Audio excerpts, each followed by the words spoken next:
I need new music. This is the JJO Discover New Music Podcast. Well, welcome everybody to another episode of Discover New Music. Joining me today, very excited, Nick Martin, Sleeping with Sirens, and we got new music to talk of for Sleeping with Sirens. Nick, how are you, my friend? Doing well, brother. How are you? I'm doing great. I know you guys are excited because the album is out now and ending in itself finally. And that actually, your reaction right there kind of leads me into my first question because it dropped June 12th. It's out there. And I always like to ask this question when an artist has released the album because you spend so much time with it, living in this world of recording, writing, editing, re-recording, re-editing, reproducing, whatever it may be. And now it's out there. It's in the ether. Does it feel different? Does it sound different? Where's the band at now that it's out in the world? It feels great, but it definitely feels different. You know, you spend so much time on something and you're so deep into it that there's just a certain point where you're like, I don't even know, is this good? Are people going to like this? But yeah, it just feels... It feels very surreal. You know, it's like it's your baby. You know what I mean? Like it's something that you spend all this time on nurturing and developing and building, and then when it finally comes out, you're like, all right, like do your thing. Let's see what happens. But it seems like it's been very, very positive. It's still overwhelming. I'm still processing. It takes me a long time to really process when records come out, so I'm still just like in the throes of it right now. I can only imagine, and you said something there that I'm sure is for any artist, anyone in that creative space.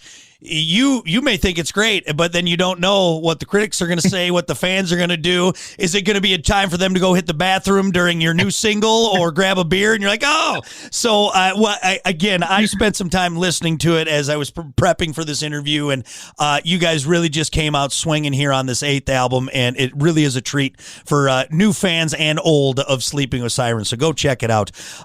It's been a couple of years since Complete Collapse, 4 to be exact. And I know you guys are always kind of living in a creative space. You're writing, you're touring. It's not like you just record an album and then go, all right, see you later, Bob's your uncle. With that gap in records, though, is there kind of a reset, or is it like hopping on that proverbial bicycle and just you're off? Maybe walk us through getting in the mindset for an ending in itself and how you guys got back to that let's make an album mind.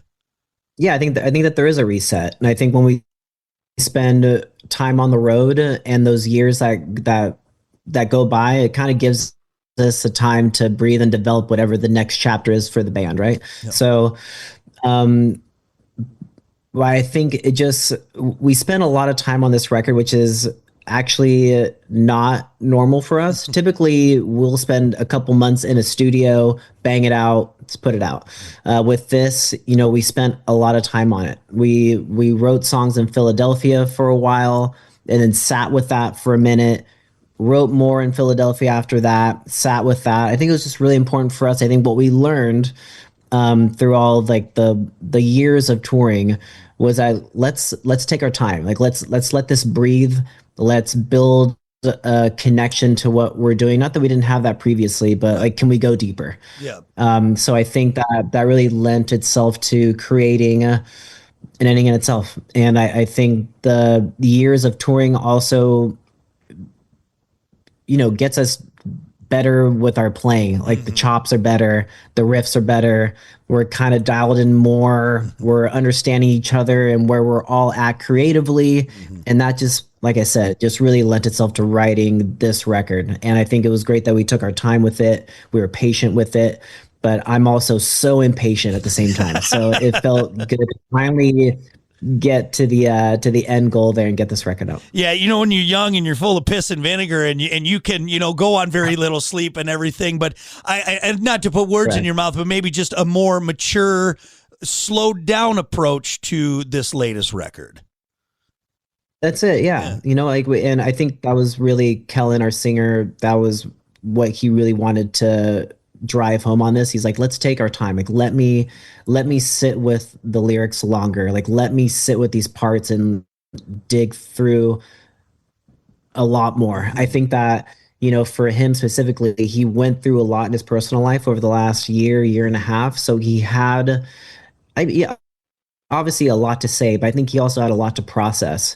And I think that really is what showed through in his writing on this record, was that he wanted to process what he was going through, but also process that through his art. He's so good at what he does when he does that. So really spending a lot of time on it was perfect timing for him as well, to digest and process what he was going through and put that down on paper. And then you wanting to do justice to the lyrics as well, and making sure that the music matches that same kind of level and brevity, if you will, and making sure that now the guitars and the drums and everything match this this time and space that you're in. 100,000%. You nailed it. And that was so important to us. You know, it was important for everyone to shine, for us to build this great foundation for Kellen, for our drummer to build a foundation for us, but for me to, you know, to build on what our drummer was doing. Like the collective was there. And that was just at the forefront of creating just what we feel like is our best record we've ever created. So. And you know, I think sometimes that can be hard for an artist to say, because you don't want to seem cliche or like, oh, rest of our stuff. But I'm excited to hear, and again, listening to the album and this next kind of phase for the band here as we, you know, approach 20 years. You're not terribly far off on that for a band, which is crazy. And so it's really exciting. Again, Ending in Itself, it's out now. It dropped June 12th. Will Yip produced this record, and that guy's got a hell of a resume. I mean, Lauryn Hill, Code Orange, Turnstile, just to name a few. What did he bring to it for the sound that you were guys were going for, and how did he help you guys get to that finish line and the soundscape of things, if you will? I think that what's great is that Will Yip comes from, he's cut from the punk rock cloth of, we're going to keep this real. And that means we're using all real instruments. We're using real guitars. We're using real drums. We're not going to overly process Kellen's vocals. We're not auto-tuning the shit out of everything. Like he created this environment where he just wanted everyone to play and to be pushed in a really motivating way. He just knew that we're all good players. We're great players. And he was like, let's have that shine. You guys don't need to, we don't need to overproduce this. So he just facilitated an environment where everyone could be creative. Everyone had a voice.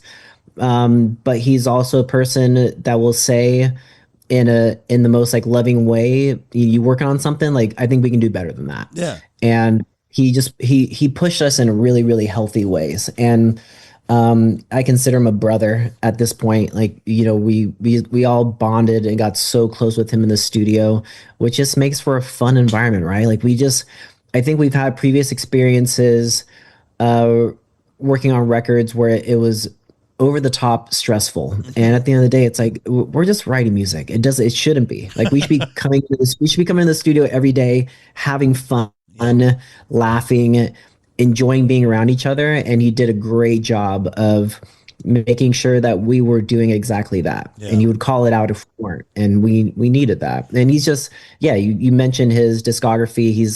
He's so well versed in hip hop, but in punk rock and in hardcore.